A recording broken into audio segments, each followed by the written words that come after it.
I swear by Almighty God that the evidence I shall give before the committee shall be the truth, the whole truth, and nothing but the truth. So help me God.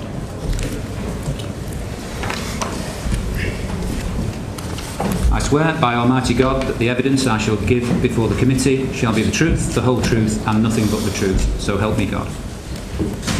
I was very, very surprised at your statement that you made last week to the media, in which you say you cannot remember any of these issues concerning child sex grooming in the area that you were Chief Constable and Deputy Chief Constable for so many years.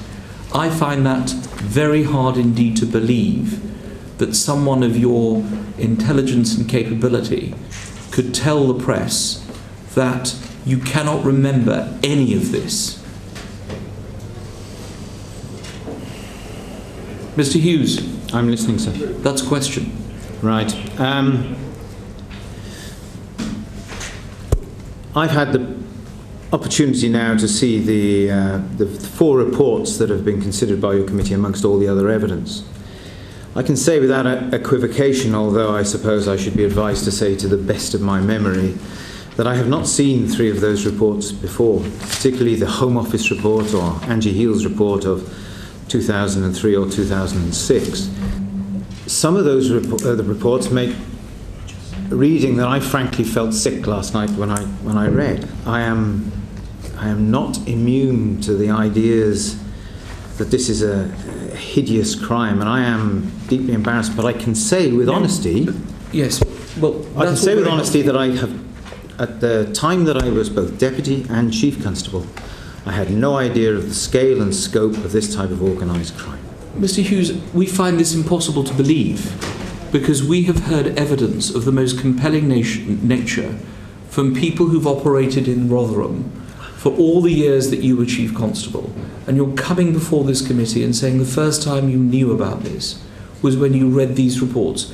We find that impossible to believe, Mr. Hughes, that while you were Chief Constable, that none of this came across your desk, that no one ever said to you, reports had been written, there was concern about grooming, even after Andrew Norfolk wrote about it in the Times.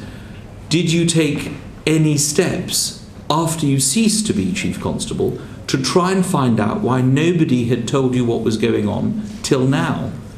I am distressed that nobody told me at the time. I did not run a police force with a culture where those who bring bad news or speak truth to power are treated badly, quite the reverse. And we had a system in place with repeated visits by the Assistant Chief Constable and others to all our districts. So the 2010 report is a force-wide strategic report and starts throwing up the scale of the problems. To that point, I had no idea of the scale and scope of these issues. So in all the meetings you had with Sean Wright, for example, when he was Chair of Children's Services... I've never had a meeting with Sean Wright when he was Chair of Civil Service. No. So you've never met the Leader of the Council, Roger Stowe? Yes, I met the Leader of the Council. And together with other leaders of the Council at meetings where largely budgets and funding were discussed. And nobody has ever mentioned this to you? Nobody has ever said there was a problem of child grooming in Rotherham? No, and I'm very aware that I'm on oath, that I would not turn a blind eye or cover up incidents of child grooming. I take no pleasure from this. I have had a 32-year police career, and yet on this issue I have signally failed the victims of these criminals. And it hurts. It is something that I loathe, but to say that I am either misleading or lying to this committee, I can only answer by saying I welcome the fact that there will be an independent inquiry into the documentation and the whole history of this force in respect of this.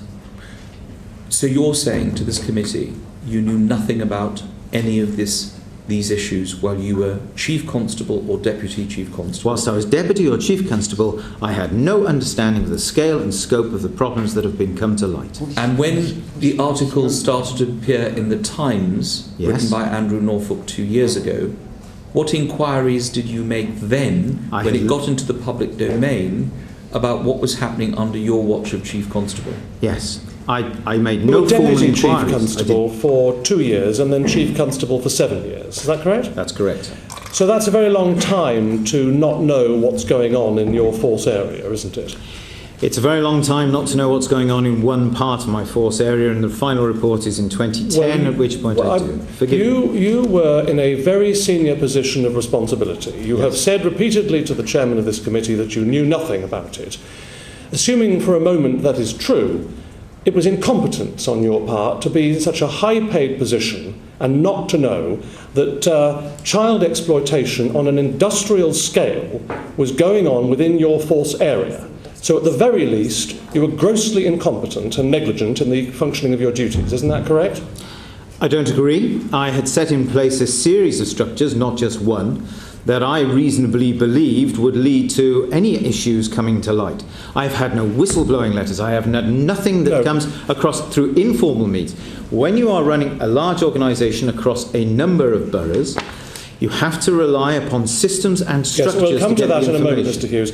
But as far as you are concerned, you were focused on a war against the motorist, weren't you? Where do you get that from? You sir? were focused on a war against the motorist, and until such time as you were involved in a speeding matter yourself, that was the main focus that you were involved in, isn't it not? No, it was a well known. It was a temporary. Well, industrial scale child exploitation was going on in your force area. It's an interesting point. It's not borne out by the facts. I have not taken part in a war on the motorist. I was the head of ACPO Roads Policing. I actually instituted, and I'm proud of it, a doubling of the number of people breath tested. While I was there was a significant reduction in the number of people killed and injured on the roads. Right. No, I'm sorry, my character is being impugned, that I would somehow be more interested in road safety matters than in looking after the safety of the citizens of Rotherham. It is not the case. Mr. I deeply regret the oversight, but it is wrong to impute it because it is some kind of media-driven So, Mr. Hughes, statement. I apologise, Mr. Ellis. This is not this is a question. I don't think you're treating these proceedings with the proper respect they deserve, Mr. Hughes. I apologise. Mr. Ellis is putting perfectly proper questions to you. It is not media-driven that he asks these questions. These are appropriate questions as part of a parliamentary inquiry, and you're not doing yourself any favours in the way in which you were responding to Mr. Ellis's questions. Thank you, Chairman. I shall Mr. Hughes, thank you, Mr. Chairman. Mr. Hughes, let's talk. You're keen to talk about the structure of your force. There was an assistant chief constable under you, more than one. Yes. I presume one of your assistant chief constables would have been responsible for dealing with children and young people. One of your assistant chief constables. Yes. That would be the normal structure. The responsibility would probably be split between the two in the sense that many of the initial contacts would be part of the day-to-day uniformed operations within Rotherham, but the specialist crime would come under another. So the specialist crime of child exploitation would have had the overall supervision of one of your assistant chief constables. Yes. And that assistant chief constable should report to you with a summary of his duties. You are his line manager. Yes. So, would there be email or correspondence of any sort between your assistant chief constable, then responsible for child protection and safety in your force area, that would allude to these matters? I don't know. I haven't checked. It will be subject of an independent inquiry. I cannot check. Well, but you would have received them. You would have received certainly. reports from your assistant chief constable, your member of staff, and he or she would have reported to you on child exploitation, because presumably they would have accepted there was some child exploitation going on in your force area, so you must have received reports on this matter. And I think this committee would like to see those reports. You must recall the communications that you had with your assistant chief constable. What was his name or her name in response? There were at least 4 over the period we're discussing. Who was responsible for child protection? I don't have that information to hand. Did you? You can't remember the names of your assistant I chief have constables? a number of assistant chief constables over an extended period. Which one had which responsibilities at times, I can't tell you right now. I have made no inquiries. Just remind Mr. us, Hughes. who was the chair of the police authority while you were chief constable? Would you remember that? Would you remember the name of the police, the chair of the police authority, Mr. Hughes? There were 3 or 4 chairs. Right. Give me one of the names. Can you remember any of the names? At this moment, I am, as you can tell, under a degree of tension. I prefer to supply you with the names. Well, you don't remember any of the names? Not one name of someone who chaired the police authority, who you must have met on a regular basis. I did, and Can you give me one of the I'm names? struggling. No, sir, I can't. No. None of the names you can remember. No, sir. Nicola Blackwood. You first, Mr. Crompton. We had some rather disturbing evidence from a Home Office researcher in private evidence.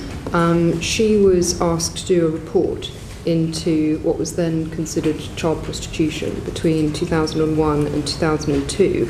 At the time, this was labelled as inaccurate and exaggerated, and she was treated with hostility and anger by South Yorkshire Police. I'm using the words of Professor J from her report. However, Professor J also confirms the findings of her report and calls the treatment of this researcher deeply troubling. In addition to what has been published in the report, the researcher told us that she was threatened in her car at night by 2 police officers who told her, wouldn't it be a bad thing if some of these men, which she explained she meant these perpetrators, found out where you lived. And she feared for her life. And all the files that were related to her report were removed over a weekend from the Risky Business office. In evidence, her and Dr. Andrew Heal and Jane Senior, who was at the time the head of Risky Business, said that they could name all 5 individuals who had the key code and the key for the filing cabinet and could have accessed those files, but that there had been no police investigation into what had happened, both in terms of the harassment of the researcher, but also in terms of the removal of the file. The only thing which had happened was that Jane Senior recalls one phone call in 2013 after a report which had come out in the Times written by Andrew Norfolk. So I wondered, firstly, what progress had been made in investigating the disappearance of the files, given that there is a witness, the caretaker, who apparently saw a number of people coming in and removing those files, and also that apparently there's a very limited number of people who could have accessed them. And secondly, that the Home Office researcher said she would like the harassment against her, which sounds very severe, to be properly investigated by the police. The question of the harassment, it's the first time I've ever heard that, and of course we will look into that because it sounds like a serious matter, so we will deal with that. In relation to the missing files, since this has been raised, we have been going back through our records and can't find any mention, any report, any computer printout within our records of that happening. Now, I'm entirely accepting that it has happened, but you've asked me, what have we done? We've been going back to see, is there a report or some further information about this, and at the moment we can't find any. Could you just clarify, do you mean you have no record of the files being removed, or you have no record of the 2013 phone call and any subsequent activity? The 2013 phone call, that's the first time that's ever been mentioned to me, so I wasn't aware of that. We cannot find any reference within our records to removal of the files being reported to us or involving South Yorkshire Police.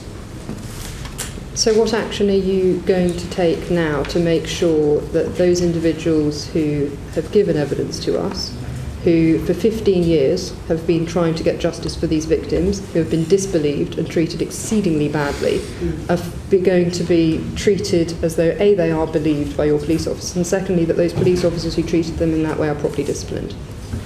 I think that probably brings us to the arrangements so far for getting all of this investigated independently, because I think probably the best way to go about this is for this to be handled outside South Yorkshire Police.